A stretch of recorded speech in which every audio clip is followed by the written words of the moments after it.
Agora sim. Bem, em meio à suspeita de fraude no leilão para compra do arroz, né, o secretário de Política Agrícola do Ministério da Cultura, o Neri Geller, foi exonerado e o leilão foi cancelado. 3 das 4 empresas que venceram o leilão não são do ramo do arroz e nem de importação de grãos.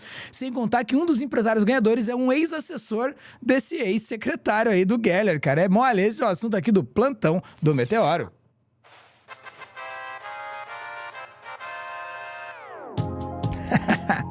Tamo de volta agora com Daiane Oliveira. Opa, viajei aqui na nossa parada. Pera aí, vou te voltar aqui.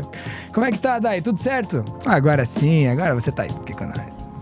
Sim, tudo certo. Mas esse caso é escabroso, né? É um caso de, no mínimo, polêmico, mas pelo menos eu gostei da atitude que o governo Lula teve em relação ao leilão, que sim, surgiram suspeitas de fraude no leilão, de irregularidades. E aí, quais são essas suspeitas, né? Empresas, das 4 empresas ganhadoras, né, do processo do leilão, que poderiam fazer o processo de trazer o arroz para o Brasil, 3 não tinham nenhuma ligação direta com o ramo alimentício, né, com a importação de grãos. A quarta, né, só uma empresa tinha essa relação, apesar de que algumas empresas, por exemplo, tinham uma sorveteria. Está no ramo de alimentos? Está, mas é uma sorveteria, né? Então, se questiona qual é, por exemplo, o know-how, quais são as pessoas, se tem o capital financeiro, se tem realmente condições de arcar com um volume de toneladas, né, de alimentos que viriam para o país, nessa compra desses alimentos. E a gente tem que primeiro também pontuar por que o governo estaria fazendo esse processo de importação de grãos. O Rio Grande do Sul é o principal produtor desse grão no Brasil, cerca de 80% da produção de grãos. Se eu não me engano, o valor exato é 84% dessa produção de grãos do arroz é feita no Rio Grande do Sul. E com a enchente, com a catástrofe climática, esses grãos, sim, perdeu-se muito da colheita, mas também os produtores eles informam que existe o armazenamento, que deu tempo de colher, existe o armazenamento desses grãos, mas existe também um problema logístico, né, de pegar esses grãos e distribuir para o país. Então, tem todo um processo aí que era necessário fazer isso para regular um valor que estava no mercado. E por que regular o valor que estava no mercado? Porque assim que foi anunciada a enchente, que se soube, olha, o Rio Grande do Sul é o maior produtor do país, o valor do arroz subiu muito. Então, eles estavam na faixa de R$10, as sacas subiram muito. A gente teve o mercado já estabelecendo que poderia ser X, com a compra de X quantidade de arroz por clientes. E a gente percebe como como o meu capitalismo funciona, né? A oferta procura, né? Se na pandemia a gente teve aquela galera correndo atrás de papel higiênico, imagine, né?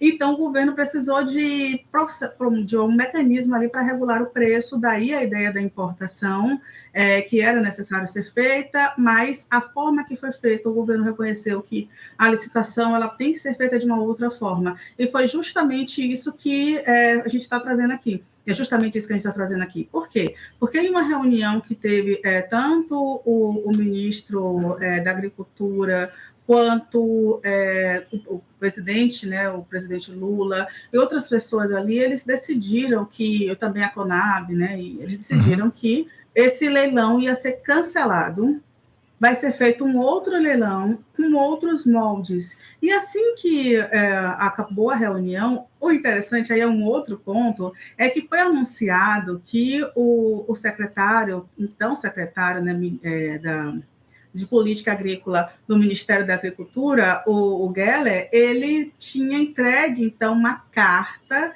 de demissão, e essa carta ela foi aceita. No entanto, o Geller nega, né? Geller disse que ele foi exonerado. Tá aí, vamos ver. Simbora. Tá na tela. Teixeira. Bom, inicialmente dizer que o presidente Lula quer que o arroz e os demais alimentos possam estar na mesa do povo brasileiro num preço justo, que caiba no salário do povo brasileiro. O presidente Lula participou dessa decisão de anular esse leilão e proceder um novo leilão mais aperfeiçoado do ponto de vista das suas regras. Por isso que a CGU e a AGU participarão, e a Receita Federal também, da elaboração desse novo leilão, juntamente com a Conab, para garantir que ele esteja em outras bases, mas já respondendo a sua questão, nós vamos proceder um novo leilão. Não haverá recuo dessa decisão, tendo em vista que é necessário que o arroz chegue na mesa do povo brasileiro a um preço justo. Tá aí, né? Então, tipo assim, a necessidade desse leilão já tá comprovada, mas o vídeo da entrevista do Neri era outro. Era esse outro vídeo da entrevista que você queria mandar? Exatamente, mas é importante a gente também contextualizar o que o ministro, o Paulo Teixeira, ele traz, né? O que o Paulo Teixeira, ele expõe bem é justamente isso. O Paulo Teixeira, para quem não sabe, é o ministro do Desenvolvimento Agrário do país, e ele informa, olha, desde a década de 80, a gente não tinha um processo de leilão, né? Esse processo ele foi feito por uma questão necessária, etc. e tal. Por quê? Porque a urgência de reduzir o preço do arroz, e a gente precisa lembrar que o governo, por mais liberal das políticas que sejam feitas dentro do partido de esquerda, né, dentro do PT, das articulações que são feitas no Brasil, a gente precisa lembrar que o combate à fome é um dos principais pontos, e o arroz é um dos itens principais da cesta básica do brasileiro. E hoje a inflação, inclusive, foi puxada justamente pelo aumento do arroz e do feijão. O feijão preto também está um preço absurdo, né? Então, existe essa necessidade do governo começar a fazer essa regulação, na verdade, de preços, justamente para não inflar tanto assim as suas metas quanto a inflação, e também para não faltar comida básica na mesa dos brasileiros. Então, inclusive, nesse leilão do arroz, o valor, né, que o governo comprou pelo quilo do arroz seria algo em torno de R$5 e venderia em torno de R$4. Então, é necessário uma ação para o combate à fome nessa linha também de desabastecimento do país. Então, o que o ministro fala é isso, e aí o desconcerto é justamente a fala seguinte, a gente pode ver sim, entrevista agora do Geller, que ele, né, explica ali algumas coisas e fala, olha, né, eu fui demitido. Vamos lá, tá na tela. É bastante importante no momento desse, até para explicar, tirar qualquer dúvida. Com relação ao pedido de exoneração, eu não fiz o pedido de exoneração.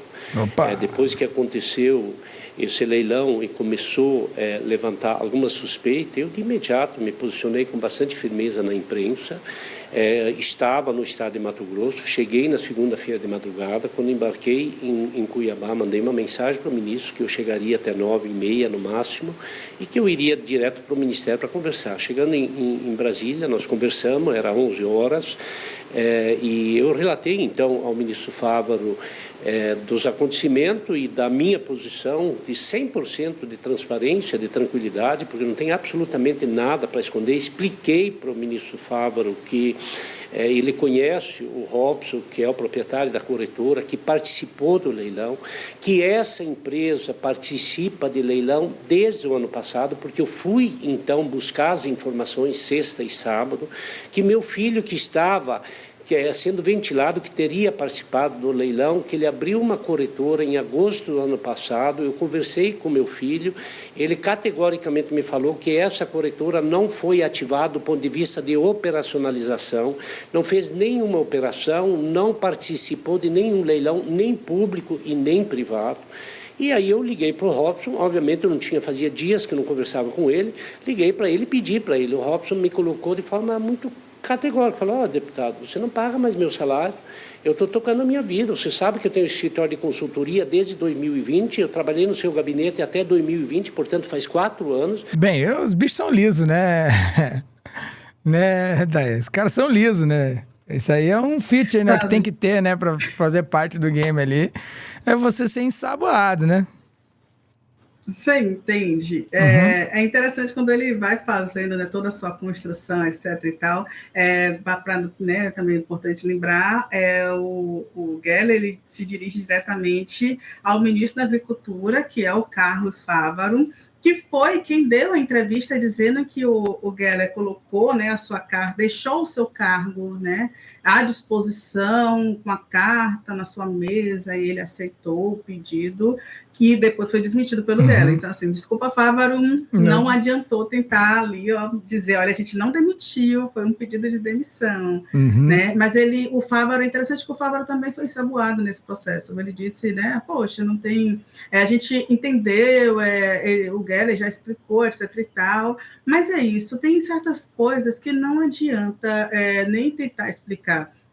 E aí, por que é importante a gente pensar nesse ponto? Porque o Robson, que o Geller cita, é um dos empresários, né, de uma das empresas que que recebeu o direito de fazer a importação do arroz. Só que detalhe, inclusive foi a empresa mais beneficiada no processo, ela faria praticamente a metade das importações, e essa empresa, esse Robson, o ex-assessor do secretário, embora a empresa não tivesse sido criada agora, já tem 1 ano, etc. e tal, e o filho do secretário também é uma pessoa ali que teria essa ligação com a empresa também, embora, né, segundo o secretário, na sua defesa, o ex-secretário na sua defesa, não haja movimentações pela empresa. A empresa existe, gente, tem uma ligação ali direta com o que está acontecendo.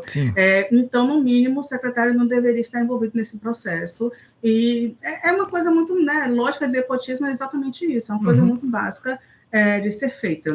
Pô, e você vê, mas é isso. Você vê, né, tipo assim, ainda bem, né, que, de certa forma, que o processo é bem burocrático, né, tipo assim, você vai percebendo isso aí. Eu acho que pela importância, você tocou num ponto que foi interessante, tipo assim, que a importância do combate à fome pro governo, que tá hoje, né, no Brasil, indica que o governo perceberia mais cedo ou mais tarde essas assimetrias, né, de possibilidade, de capacidade de entrega ou não desse serviço e tudo mais, né, em relação a essa suspensão desse modelo, né, de leilão público e tudo mais. A oposição quer vender aquele alarmismo de que, nossa, pegamos aqui agora aquele negócio e tal. Como se fosse, né, tipo, algo, enfim, de um perfil de esquerda e tudo mais. Quando, na verdade, né, esse perfil liberal que quer a desburocratização total desse tipo de processo. Não, vamos que é rapidinho, compra logo, sem problema. Inclusive com alguns nomes da direita aí falando, né, que não, é isso aí mesmo, escassez do produto, quem tem água pode vender mais caro, deveria vender mais caro mesmo, é assim que funciona, o mercado se regula, enfim, né? Aquela heartless, né? Tipo, aquela política sem coração nenhum, né? Não, é capitalismo, é dinheiro mesmo. Capitalismo, perfeito. Né? É isso aí. E aí, e nesse caso bem específico, né, da compra de arroz internacional, é importante pontuar literalmente que o governo Lula, ele sempre, desde o começo do momento, a ideia era comprar o arroz para evitar os desabastecimentos, evitar a fome das pessoas, fazer com que ninguém tirasse vantagem do povo, já estava sofrendo uma situação. Sim. Mas o detalhe é que, assim que foi feito qualquer tipo de irregularidade, o leilão foi suspenso e agora se fala no leilão com outras normas, justamente para evitar isso, inclusive com a Polícia Federal e com outros órgãos para evitar que haja qualquer tipo de irregularidade. Mas aí, só para mostrar o constrangimento do Guerra, você quer mostrar o momento em que a Navarro cita que houve essa entrega de demissão? Vamos lá, tá na tela. Hoje pela manhã, o secretário Nery Geller me comunicou, ele fez uma ponderação que quando o filho dele estabeleceu a sociedade com esta corretora lá de Mato Grosso, ele não era secretário de Política Agrícola. Portanto, não tinha conflito ali. Para mim é muito engraçado o jeito que as coisas se colocam, né? Primeiro que ele tá aqui, ó, cobrindo as vergonhas, né? Que se chama, né? Você tá aqui, né? Quando você tá com vergonha, você pega e cobre aqui, né? Ele tá ali, né? Falando sobre isso de uma forma bem envergonhada. Esse aqui do lado, esse aqui, ó, com o olhar no horizonte, olhando para o futuro, né? O que vai vir depois. O que a gente tá fazendo aqui? O importante é o que tem que vir depois. Isso. Pois é, e outra aqui, ó, sofrendo calado, aquela cara de... E que essa empresa não está operando, não participou do leilão, não fez nenhuma operação.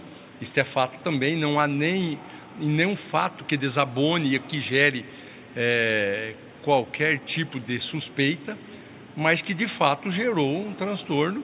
E por isso ele colocou hoje de manhã o cargo à disposição. Não tem suspeita, mas tem transtorno, então cargos à disposição, segue o baile, vamos pra frente. Esse foi mais um plantão do Meteoro. Estive aqui com Daiane Oliveira, dá uma olhada no trampo dela aqui em Daiane J. Oliveira, ela mesma, lá do Bahia. E dentro de instantes a gente volta pra mais um plantão, sai daí não!